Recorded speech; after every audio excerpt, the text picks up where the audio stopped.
우리는 하나님의 사랑을 받고 있습니다. 그리고 우리가 믿음으로 사는 겁니다. 하나님이 끝내 우리를 축복하시는 분이십니다.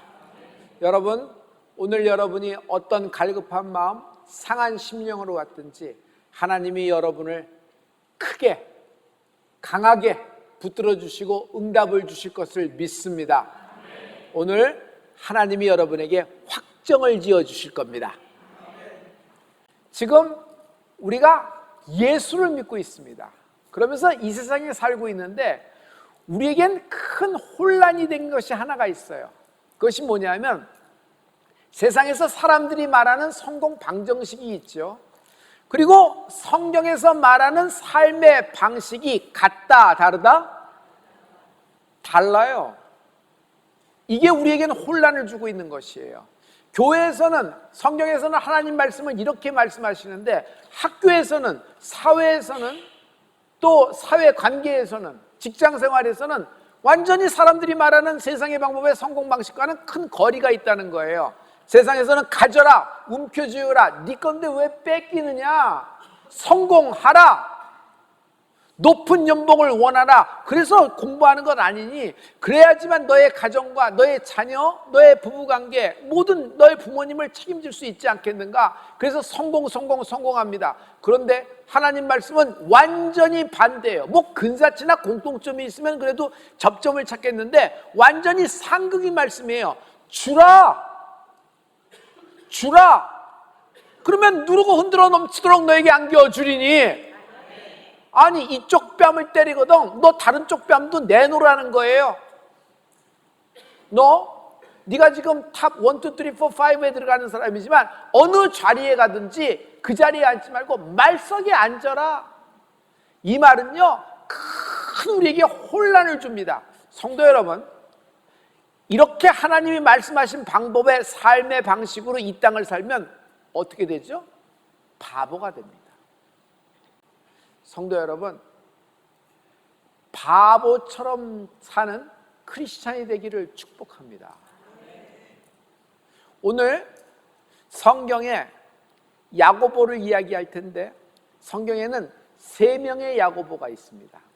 우선 예수님의 12제자 있죠. 예수님의 12제자 안에 2명의 야고보가 있습니다. 그래서 큰 야고보, 작은 야고보 이렇게 구분을 하거든요. 오늘 이야기는 큰 야고보에 대한 얘기예요. 그리고 이 2명 외에도 1명의 야고보가 또 있는데 그 야고보는 예수님의 동생이에요.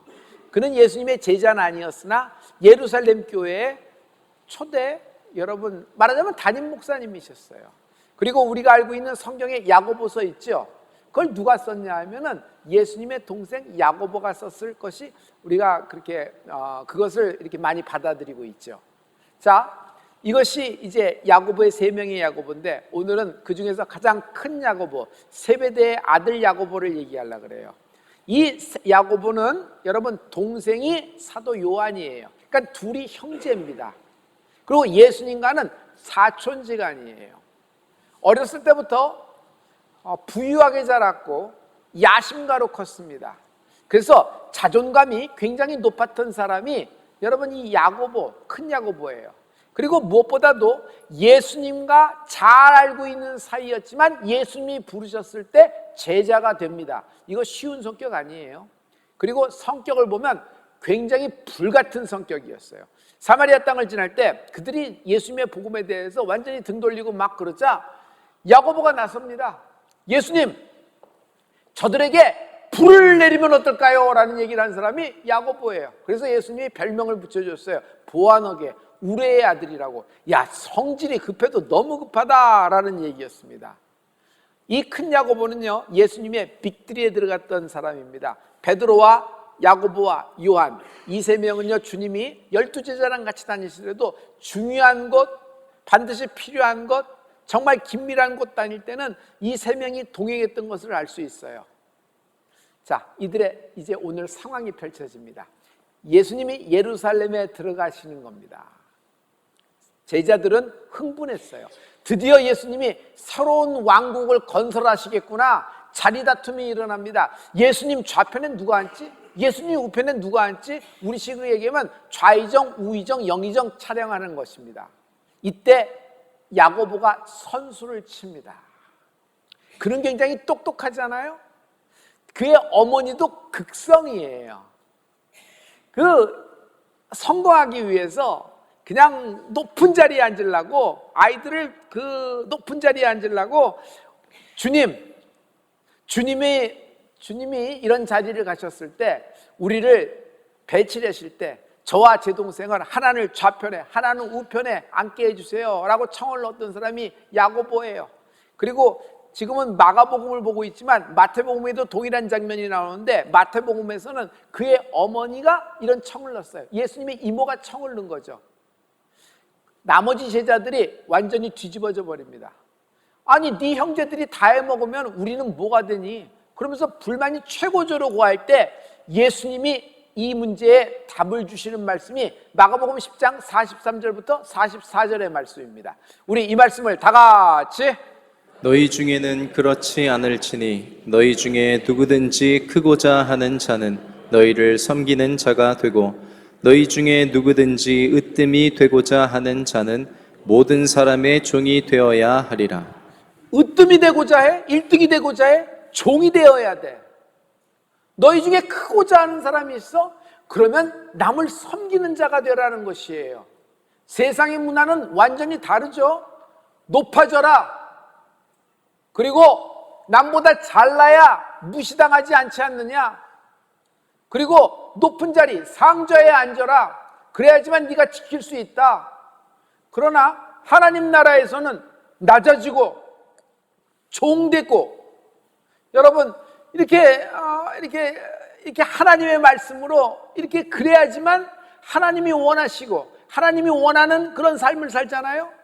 여러분, 낮아질 때, 종될 때 주님이 말씀하시는 것으로 살면요, 세상에서는 바보가 됩니다. 그러나 하나님의 나라에서는 으뜸이 되는 줄 믿습니다. 이런 청을 넣었던 야고보를 큰 야고보 또는 산티아고라고 합니다.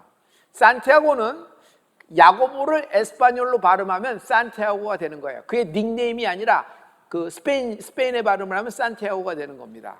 제가 산티아고 다큐멘터리를 찍을 때 산티아고를 이제 동상이 있고 모신 곳에 이렇게 갔어요. 이렇게 동상을 만들어 놓은 것. 그냥 동상이 어떻게 된다 이렇게 보는데, 제가 거기 가까이 접근할 수가 있도록 해놨거든요. 그래서 뒤편에서 이렇게 접근할 때 제가 깜짝 놀란 것이 있어요. 아니, 산티아고 양 어깨 뒤편에 대못 2개가 꽉 박혀 있는 거예요. 아니, 왜 이게 박혔을까? 궁금하기 시작했어요. 여러분, 대못이라 그러면 우리가 예수님의 고난을 생각하잖아요. 그리고 핍박을 생각하잖아요. 저는 이 대못을 보는 순간 주님이 하신 말씀이, 이 장면이 딱 떠오르는 거예요. 오늘 말씀에서 마가복음 10장 45절의 말씀입니다. 우리 이 말씀을 다 같이 한번 선포하십니다. 다 같이. 인자가 온 것은 섬김을 받으려 함이 아니라 도리어 섬기려 하고 자기 목숨을 많은 사람의 대속물로 주려 함이니라. 예수님이 자신이 온 이유를 말씀하고 있는데, 나는 살러 온 것이 아니다, 죽으려 온 것이다. 근데 내가 죽으려 온 것은 너희를 살리려 함이니 내가 많은 사람을 목숨을 위하여 나를 대속물로 드리려 함이로라. 이 말씀이 예수님이 오신 목적을 딱 얘기하고 있어요. 세상에 누가 대속물로 주려고 자기 자신을 이렇게 드리려고 나오는 사람이 어디 있겠어요? 그런데 이 말씀이, 예수님이 하시는 말씀이 그날 산티아고에게는 자신의 인생의 길로 보였던 거예요. 성도 여러분, 하나님의 말씀을 보고 하나님 말씀을 깨닫고 말씀을 받으면요, 자기 인생이 보여요. 말씀 속에 내 길이 있어요. 여러분, 길은 내가 만드는 것이 아닙니다. 길에 서 있으면은 길이 나를 만들어 갈 줄 믿습니다. 그래서 말씀을 보면요, 말씀을 알면요, 여러분 내 길이 보여요. 내 미래가 이렇게 보이는 것을 볼 수 있어요. 마치 산티아고의 그 대못을 보는 순간, 산티아고는 예수님을 이렇게 잘 따라다녔지만 야심만만했습니다. 꼭 자기가 한 자리를 할 줄 알았어요. 그러나 예수님이 돌아가시자 제 길로 도망가 버립니다. 왜? 다 끝났으니까. 살 길을 찾아간 겁니다. 똑똑하니까요. 재빠르게 움직였습니다.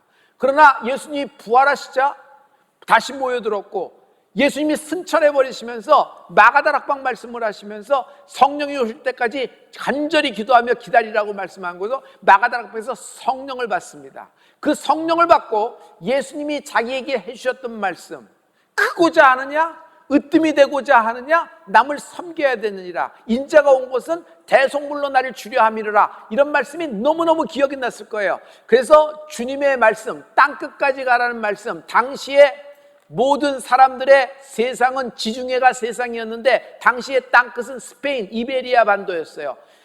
야고보는 뒤도 돌아보지 않고 이베리아 반도 스페인을 갑니다. 그래서 그의 이름을 산티아고라고 얘기하는 거예요.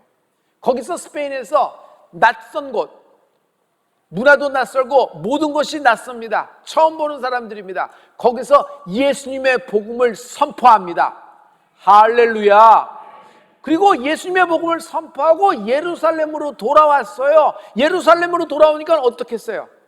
예수님의 말씀을 듣고 땅끝까지 간 사람이에요. 누가 당시에 땅끝 스페인을 갔겠습니까? 근데 그가 갔다 와서 거기서 있었던 일, 거기서 전했던 일, 거기서의 간증과 거기서 하나님이 자기를 어떻게 인도하셨고 내가 어떤 마음으로 갔으며 거기서 하나님의 놀라운 성령의 역사를 얘기할 거예요. 그러니 집회가, 간증이, 예배가 얼마나 뜨거웠겠어요? 저는요, 베드로도 중요하지만 당시에 야고보가 갖고 있었던 그 선교에 대한 열정, 그리고 하나님에 대한 마음이 예루살렘을 향하여 불타오를 거라고 생각합니다. 이것을 본 사람이 있어요. 헤롯이 야고보를 잡습니다. 그리고 단칼에 그를 목을 잘라 죽여버리는 겁니다. 여러분, 산티아고는 12사도 중에서 첫 순교의 열매를 맺는 축복을 받게 되는 것입니다. 할렐루야, 할렐루야. 세상 사람이 볼 때는 그냥 처절하게 어느 날 끝나버린 거예요. 처참한 실패였으니까. 그러나 하늘나라에서는 산티아고, 큰 야고보에 대한 상이, 그가 하나님의 말씀을 실천한 모든 것에 하나님이 상 주실 줄 믿습니다. 베드로도 당시에 예루살렘에서 잡혔어요. 헤롯은요, 야고보나 베드로를 죽이면 로마 황제가 자기를 칭찬하고 기뻐할 줄 알고 정치적인 상황이 자기 쪽으로 확 돌릴 걸 알고 당시에 가장 대표격인 사람을 잡자 해서 산티아고와 베드로를 잡았습니다. 그런데 이상해요. 산티아고는 죽었는데 베드로는 천사를 통해서, 교회의 중보기도를 통해서 풀려났어요. 맞죠? 그래서 이 둘은 같은 상황에서 다른 형편을, 다른 결과를 갖고 온 것을 봅니다. 그러나 성도 여러분, 우리가 세상의 렌즈로 볼 때는 오래 살고, 세상에 볼 때는 이렇게 형통하고 이것이 꼭 이렇게 생각하나, 여러분, 사명이 달라서 그래요. 하나님은 산티아고에 대해서 하나님이 미리 말씀하시면서 그의 삶을 보여주고 계세요. 그리고 산티아고는 12사도 중에서 첫 순교의 열매제가 됐으니 그가 하늘에서 받을 상, 그리고 그 때문에 그의 복음이 디아스포라, 유대인들이 핍박을 피해서 전체가 사마리아로 이렇게 각 지역으로 막 로마 제국으로 퍼져나갑니다. 디아스포라가 흩어집니다. 그러면서 주의 복음이, 성령이 예루살렘에 갇혀 있는 것이 아니라 퍼져나가기, 폭발되기 시작하는 축복을 받게 되는 것입니다. 할렐루야. 예수님은 바보예요. 예루살렘에 입성하십니다. 뻔히 죽을 줄 알고도 들어가시는 거예요. 이건 바보 아니에요? 성전을 헐라, 내가 이 성전을 사흘 만에 다시 세우리라. 이건 신성모독죄에 걸릴 줄 몰랐을까요? 그런데 왜 이런 말씀을 하시는 거예요? 빌라도 법정에서 빌라도가 얘기합니다. 하도 답답해서 말 좀 해라.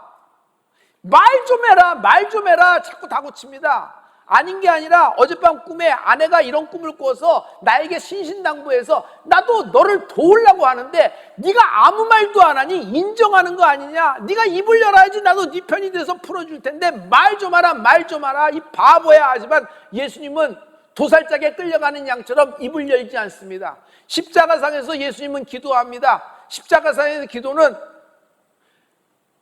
주여, 저들을 용서하시옵소서. 저들은 자기가 무슨 일을 하는지도 모르나이다. 이건 바보가 하는 기도예요. 자기 뺨을 치고 자기에게 침을 뱉고 자기에게 채찍을 치고 자기를 밑에서부터 확 그냥 심장을 뚫리도록 찌른 사람들을 위해서, 그들을 위해서 용서해달라는 기도를 합니까? 성전 헐고자 앉아요. 성전을 무너뜨리고자 앉아요. 네가 만약 하나님의 아들이거든 그 자리에서 내려와 우리로 하여금 믿게끔 하라. 막 이스라엘 백성이 전체가 골고다 십자가 밑에서 합창을 하고 뜻뒤로 막 소리를 지릅니다. 그런 사람을 위하여 저들을 용서하여 주옵소서, 이런 기도를 하나요? 이건 바보가 드리는 기도 아니겠어요? 바보 아니에요. 제대로 산 것입니다. 예수님은 이 땅에 오셔서 오래 산 건 아닙니다. 그러나 제대로 사신 겁니다. 여러분, 마지막은 내가 많이 살았냐 적게 살았냐 이것으로 평가되는 것이 아니라 어떻게 살았냐로 평가되는 겁니다. 마지막은 여러분이 얼마나 갖고 있느냐, 얼마나 소유했냐, 여러분의 이름이 된 것이 무엇이냐로 평가되는 것이 아니라 제대로 살았냐, 어떻게 살았냐로 평가되는 거 아니겠어요? 오늘 이렇게 산티아고처럼 바보처럼 살려는 사람은 드뭅니다. 모두 다 자기가 정한 방식, 자기 성향, 자기 스타일대로 믿고 예수를 따른다? 이건 아니에요. 이건 아니에요. 왜 믿음이 없죠? 왜 이건 믿어지고 이건 안 믿어지죠? 내 스타일이 아니니까, 내가 이해가 안 되니까. 여러분, 하나님의 믿음의 세계는 전두엽, 후두엽, 측두엽의 세계가 아니에요. 뇌세포의 세계가 아니에요. 도파민의 세계가 아니에요. 도파민이 빵빵 터지면 감동이 되고 뭔가 올라오고 솜털이 돋는 것이, 이것이 성령의 역사가 아니라 여러분, 오직 말씀, 하늘에 성령의 통제를 받는 은혜가 있을지어다. 하나님은 마태복음 22장 37절에 네 마음을 다하고 네 뜻을 다하고 목숨을 다하여 주 너의 하나님을 사랑하라 말씀하셨습니다. 이렇게 하나님을 사랑하면 세상에선 바보라 그럽니다. 모두가 축복받기를 원합니다. 그러나 예수님은 축복을 받을 때 핍박과 고난을 겸하여 받는다 그랬어요. 야고보, 산티아고 어깨 양쪽에 있는 대못이 확 생각나지 않아요? 그러나 하나님이 산티아고를 얼마나 사랑하셨는지, 얼마나 축복하실지 하늘나라 가서 우리가 목격하게 되는 축복이 있을 줄 믿습니다.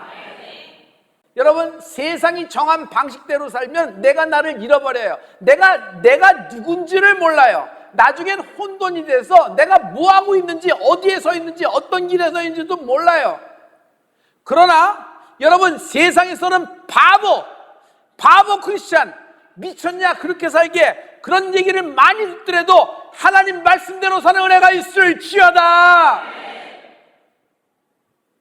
낮게 살고 말석에 안 짚고 오른뺨을 치면 한쪽 뺨을 대고 받고 땡기고 쌓여놓기보다는 나눠주고 주고 남을 남보다 낮게 여기고 내 입장보다는 상대방의 입장을 생각하고 내 생각보다는 상대방의 생각을 존중하고, 그리고 내가 반드시 99.9% 옳다고 얘기하더라도 주의 말씀에 내가 꺾어지고 내가 무릎 꿇는 축복이 있을지어다. 순종은 이런 데서 나오는 거예요. 여러분, 불신앙은 왜 불신앙인 줄 아세요? 내가 정한 방식, 내 스타일, 내 감, 내 촉이랑 마음에 안 드니까 이것을 받아들이지 못하는 거예요. 다시 얘기하지만 여러분, 전두엽과 후두엽과 측두엽의 화합에서 뻥 튀겨서 뭔가 나오는 것이 성령의 세계가 아니에요. 이성적으로 딴딴딴딴 맞아 들어가도 그 길을 따라가면 우리는 망하는 겁니다. 우리는요, 성령의 통제, 성령의 역사, 성령의 기름 부음으로 내 인생이 열어져 감을 믿습니다. 하나님과 나와 동거함을, 예수님과 나와 동거함을, 성령님과 나와 동거함을 만민이 알게 하여 주시옵소서. 세상에서는 바보 같으나 이 바보 같은 사람을 하나님이 높이시는 것입니다. 이 바보 같은 삶을 사는, 세상에서 미련해 보이는 삶이지만 이 바보 같은 삶은 바보 같은 크리스천을 통하여 주의 복음이 땅끝까지 전파되는 축복이 있을지어다. 하나님이 당신을 부르시고 계십니다. 성도 여러분, 사람이 바뀌나요? 사람이 어떻게 바뀌어요? 성향이 있는데. 성경은 사람 못 바꾼다 그래요. 너희들은 하나로 통일했다, 죄인이라는 거예요. 그런데 이 죄인을 하나님이 바꿔주셨어요. 예수의 피가 예수의 피가 날 하나님의 자녀로 바꿔주신 거예요. 이 주홍같이 붉은 죄를 하나님이 눈과 같이 희게 시켜준 거예요. 그리고 나를 성령으로 인을 주셔서 주의 자녀를 삼아 주셨다. 그러므로 성령의 불세를 받는 은혜가 있을지어다. 성령이 없이 내 인생이 없는 거예요.